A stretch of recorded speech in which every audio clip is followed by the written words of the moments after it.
Poviedka Bory 69 ma upútala kvôli zasadeniu do priestoru, pretože každý sa stotožňuje s miestom, ktoré pozná, a táto poviedka vychádza z prostredia územia bývalého Československa, čo je pri poviedkách vedeckej fantastiky autentické. Vyrastali sme na Clarkovi, na Bradbury, na ľuďoch, ktorí písali o americkej proveniencii alebo o nejakých miestach vo svete, ale keď je to u nás, napríklad na Šumave alebo na území Slovenska, tak vždy si to berieme tak bytostnejšie, pretože tie miesta dôvernejšie poznáme. Čo sa týka formy, tak v tomto prípade teda dávam obrovské plus, jednak sú to reálie z československého prostredia, vojenská služba, české a slovenské mená, znamená to, že čitateľ sa môže s poviedkou aj s dejom viac totožniť. Čo by som odporučil autorovi, tak je možno väčšia editácia textu, pretože píše veľmi veľa priraďovacích súvetí, ktoré sa na seba nabalujú a stupňujú. V rámci dynamiky sa môže samozrejme aj takýto prvok použiť, ale ak sú tieto priraďovacie súvetia používané v celom texte, tak je to príliš únavné. Ľudia majú radšej, aj z hľadiska takého temporitmu reči alebo čítania, kratšie vety, a je to aj graficky príjemnejšie, ako keď neviete, kedy sa končí veta, kedy prichádza niečo iné a tak ďalej. Čiže rozhodne by som využil viacero buď kratších súvetí, alebo použila jednoduché vety s klasickým podmet, prísudok a tak ďalej, lebo v tomto prípade už sa stáva, že text je neprehľadný. Myšlienka je dobrá, ale autor chce pridať ešte viac a až je ten nános taký veľký, že je to únavné a strácate sa, nepamätáte si, čo je na začiatku vety. Takže v tomto prípade určite editácia textu.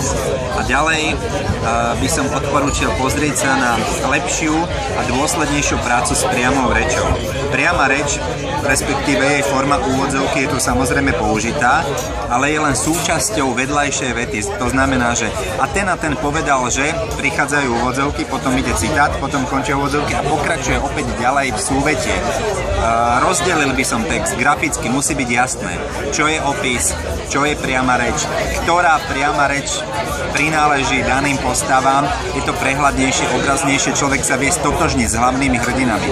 Keď je tu zhluk textu, tak často neviete, kto čo povedal, lebo je to ako keby autor hovoril, že kto čo povedal, ale všetci sú v jednom balíku. Chýba mi personifikácia postav, dej. A čo sa týka samotného obsahu, tak ten sa mi páči, je to také zombikovsko, mimozemské hľadanie iných civilizácií, ktoré vás môžu kusnúť a potom sa nakazíte a zmeníte sa na danú bytosť. Trošku som našiel aj v názve Bory 69, rozmýšľal som, o čom to asi môže byť, a potom mi to bolo jasné, podobnosť s Areou 51.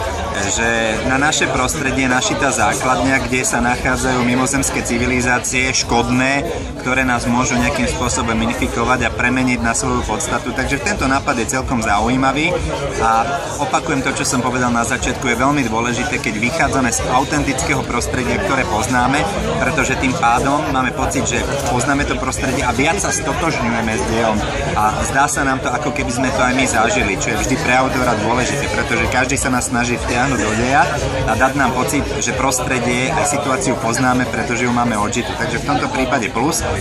Vývoj a zasadenie do prostredia, ktoré poznáme, reálie bývalého Československa, asi najväčšie plus, a najväčšie minus je teda práca s textom a grafické stvárnenie a členenie textu, ktoré samozrejme podporuje poviedku. Kratšie vety, menej súvetí, dynamizuje text a taká tá ľahkosť je potom aj pri čítaní a človek má pocit, že surfuje na takej vlne a ide to, šlape to a tak ďalej.